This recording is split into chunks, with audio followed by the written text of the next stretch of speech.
और अमीर शरीयत का मतलब ये होता है कौम को, पूरी कौम को एक साथ लेकर चलना। हमारे ऊपर मुसल्लत किया गया है इन लोगों को। देखिए, मुझे मालूम है कि ये लोग गड़बड़ कराएंगे, ये कराएंगे, सब कराएंगे, मैं भी खामोश नहीं बैठने वाला हूं। मेंबर के ऊपर खड़ के जब गड़बड़ हो गई, बहुत ज्यादा गड़बड़ हुई थी, इसको दिखाया नहीं गया है, बहुत ज्यादा गड़बड़ हुई, यहां तक के तू मैं तक आ गई थी बात, लेकिन इन लोगों ने उसको दबा दिया है। खैर चल, इनका ये है, इंतकाल हुआ मौलाना सगीर अहमद साहब का। जब इंतकाल हुआ तो उस टाइम पे भी जो है ना, नायब अमीर शरीयत मौजूद थे। उनको फौरी तौर पर नायब अमीर शरीयत को चार्ज दे देना चाहिए था, लेकिन ऐसा नहीं हुआ। उनको यहां तक के मीटिंग में बुलाया भी नहीं गया। यह कह दिया गया कि वो बीमार हैं, और हर आलिम ये चाहते हैं कि वो अमीर शरीयत बन जाए, क्योंकि एक दो स्टेट में ही है पूरे हिंदुस्तान भर में, और कहीं भी नहीं है अमीर शरीयत का ये।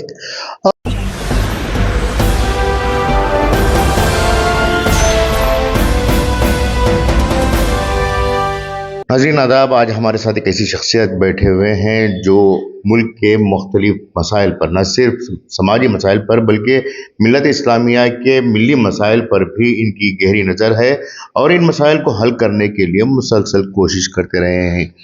सैयद अशरफ साहब इस वक्त हमारे साथ खुसूसी बात करने के लिए हैं, तशरीफ़ फरमा है। तो इस सवाल है सर हमारा आपके इनकलाब न्यूज़ में। इस वक्त कर्नाटक में एक मुसलमानों का एक अहम मसला चल रहा है, वो मसला है अमीर शरीयत को लेकर, कि क्या वाकई में कर्नाटक में अमीर शरीयत की ज़रूरत है? क्या अमीर शरीयत मुसलमानों की पूरी तरह से मुकम्मल तरीके से शरई तौर पर और समाजी तौर पर क़ियादत करने के अहल है?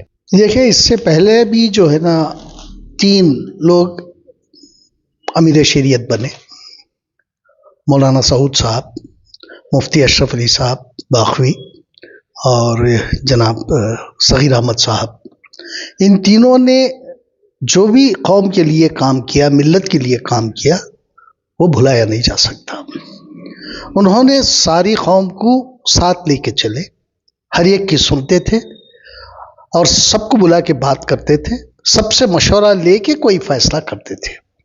जो भी मिल्लत का मसला उनके सामने पेश होता, सबसे पहले वो ये करते कि सब मुसलमानों को जो आला ओहदों पे फायज हैं, जैसे सियासतदान हैं, उर्दूदान हैं, और जो है ना दूसरे लोग जो समाज में रुतबा रखते हैं, उन लोगों को बुला के पहले अलग अलग बात करते थे। सबको एक जगह जमा के बात नहीं करते थे, सबकी अलग अलग राय लेते थे।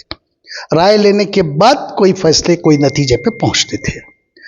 लेकिन आजकल ऐसा नहीं हो रहा है। हाँ, ज़रूरत है, क्योंकि एक दो स्टेट में ही है पूरे हिंदुस्तान भर में, और कहीं भी नहीं है अमीर शरीयत का ये। और अमीर शरीयत का मतलब ये होता है कौम को, पूरी कौम को एक साथ लेकर चलना। सिर्फ एक फ़िरक़े को नहीं, सारे फ़िरक़ों को, वो किसी भी फ़िरक़े से ताल्लुक़ रखता हो, उन सबको साथ लेके चलने का काम करना अमीर शरीयत का काम होता है। और पिछले तीनों अमीर शरीयत ने इस तरह का काम अंजाम दिया है, इसमें कोई दो राय नहीं है। लेकिन आजकल उसको ख़त्म करने की कोशिश हुई है।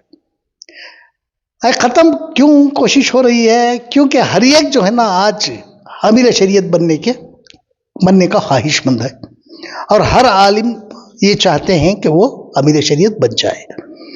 देखिए, अब जब सगीर अहमद साहब का इंतकाल हुआ, मौलाना सगीर अहमद साहब का जब इंतकाल हुआ, तो उस टाइम पे भी जो है ना नायब अमीर शरीयत मौजूद थे। उनको फौरी तौर पर नायब अमीर शरीयत को चार्ज दे देना चाहिए था, लेकिन ऐसा नहीं हुआ। उनको यहां तक के मीटिंग में बुलाया भी नहीं गया। यह कह दिया गया कि वो बीमार हैं, लेकिन इनका काम क्या था? इतनी जल्दी क्या थी? 5-6 दिन के अंदर ही इसका फैसला लेने की क्या ज़रूरत थी? इनको कोई ज़रूरत नहीं थी।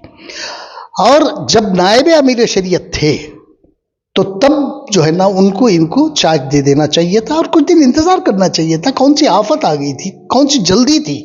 जब ऑलरेडी आपके पास नायब अमीर शरीयत हैं, तो आप लोगों की ज़रूरत ही नहीं थी वहाँ।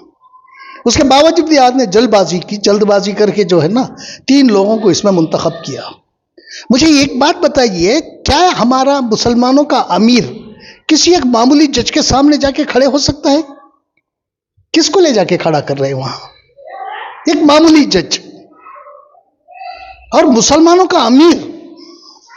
और ये कहा कि देखिए, एक मौलाना का ये कहना था, वो उस दिन मैं भी वहाँ मौजूद था, एक मौलाना, मैं नाम लेना नहीं चाहता, क्यों खामखा मैं इसमें पढ़ूं, वो इसके ऊपर खड़े थे, मेंबर के ऊपर खड़ के जब गड़बड़ हो गई, बहुत ज़्यादा गड़बड़ हुई थी, इसको दिखाया नहीं गया है, बहुत ज़्यादा गड़बड़ हुई, यहाँ तक के तू मैं तक आ गई थी बात, लेकिन इन लोगों ने उसको दबा दिया है। खैर चल, इनका ये है, मुझे उससे मतलब नहीं है।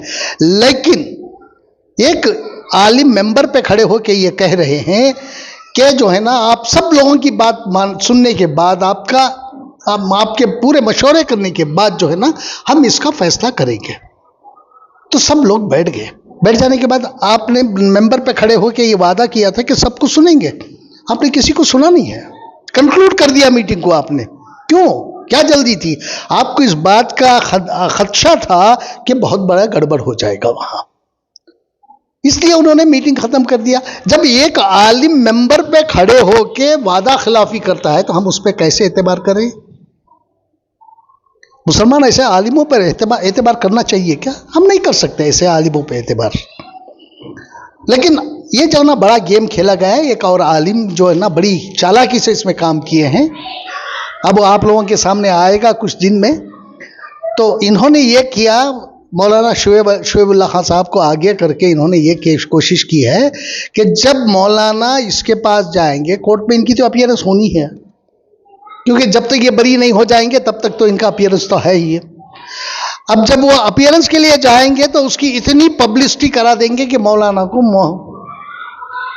इस्तीफा देना पड़ेगा, क्योंकि मुसलमानों का एक अमीर जाके अगर कोर्ट के सामने खड़े हो रहा है तो उसकी पब्लिसिटी जरूर होगी। अब जब पब्लिसिटी होगी तो उनको मजबूरन इस्तीफा देना पड़ेगा। अब बच गए दो में से जो है ना, एक जो इसकी कोशिश कर रहे हैं, एक साहब, एक आलिम, जो वो जो है ना हावी हो जाएंगे।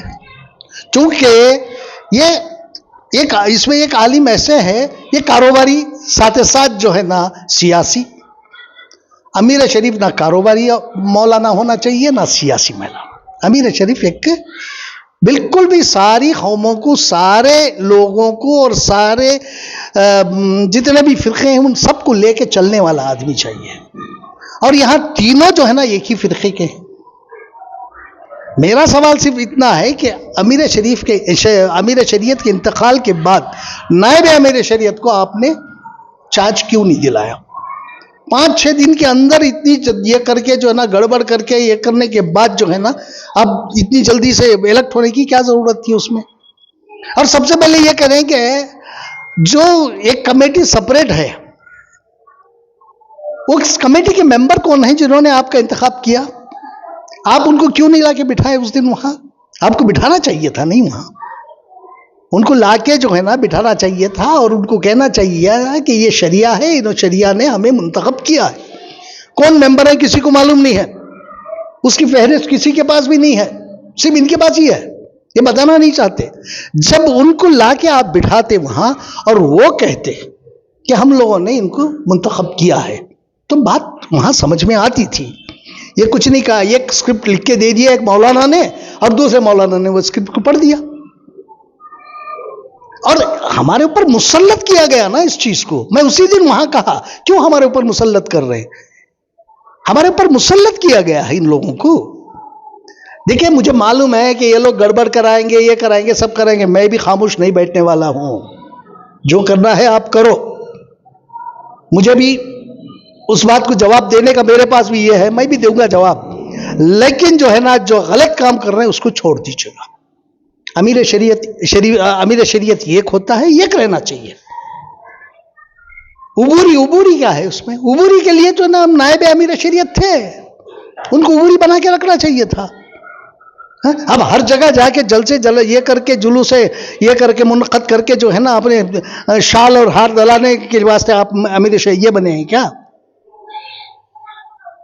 ये बात गलत है, इनको ये करना नहीं चाहिए भाई। उबूरी है, उबूरी करते हुए कि आप उस दिन कहते कि 3 महीने में हम करेंगे, 4 महीने में करेंगे, 6 महीने में करेंगे, आपने क्यों नहीं कहा ये इस बात को? इसका मतलब है ये परमानेंट कमेटी है, परमानेंट कमेटी है ये। तो अगर आप बोलते उस दिन कि नहीं भाई, हमारे 3 महीने के लिए हमने उबूरी ये बनाया है, तो बात समझ में आती है। जब खामोश हो जाते लोग, हाँ भाई एक आरजी कमेटी है, आरजी कमेटी 3 महीने 4 महीने 6 महीने में जो है ना ये हो जाएगी, लेकिन यहां ये मामला ऐसा नहीं था। मुसल्लत किया गया मुसलमानों पे। अब कब तक मुसलमानों भी बर्दाश्त करेंगे? हमसे सवाल किया जाता है आप होते कौन हैं, ये होता कौन है, अब कोई भी सवाल ना करे इनको। ये जो कर रहे हैं जो कहेंगे उसे मानना चाहिए, ऐसा कुछ नहीं है। सवाल करने का हर एक को हक है। ये जरूरी है कि कोई आलिम को सवाल करे, आम आदमी भी किसी आलिम से सवाल कर सकता है। इस्लाम इस बात की इजाजत देता है, इस्लाम इस बात को सिखाता है, आलिमों से भी सवाल किया जा सकता है। ये नहीं है कि खामोशी बैठने के लिए नहीं है। खामोश क्यों बैठेंगे? अगर कोई गलती हो रही है तो गलती क्यों हो रही है, कैसे हो रही है, ये बताना सबका भी है। आम आदमी भी बता सकता है ये। लेकिन आप ये कहें कि ये जो है ना गलत है, वो पूछ नहीं सकता, वो दाढ़ी रखा है या रखा है, कौन से इससे फारिग हुआ है, कौन से मदरसे से फारिग हुआ है। मदरसे से फारिग होने की ज़रूरत नहीं है। घर में पढ़कर भी जो है ना आप इस्लाम को समझ सकते हैं। इस्लाम की बुनियाद जो है ना सिर्फ मदरसे में नहीं है, घर में भी आप अपनी इस्लाम को समझ सकते हैं, सीख सकते हैं, पढ़ सकते हैं। तो आलिम या फाजिल होना इसके लिए ज़रूरी है क्या? नहीं, आप पढ़ के भी जो है ना उसमें इल्म हासिल कर सकते हैं। हर मुसलमान का ये फर्ज है कि वो इस्लाम के ताल्लुक से इल्म हासिल करे, चाहे मदरसे में हासिल करे या अपने घर में हासिल करे। ये थे सैयद अशरफ साहब जिन्होंने कहा कि अमीर शरीयत का मामला है, उसमें भी शफाफियत नहीं है। मुदस्सिर अहमद, इनकलाब न्यूज़, बेंगलुरु।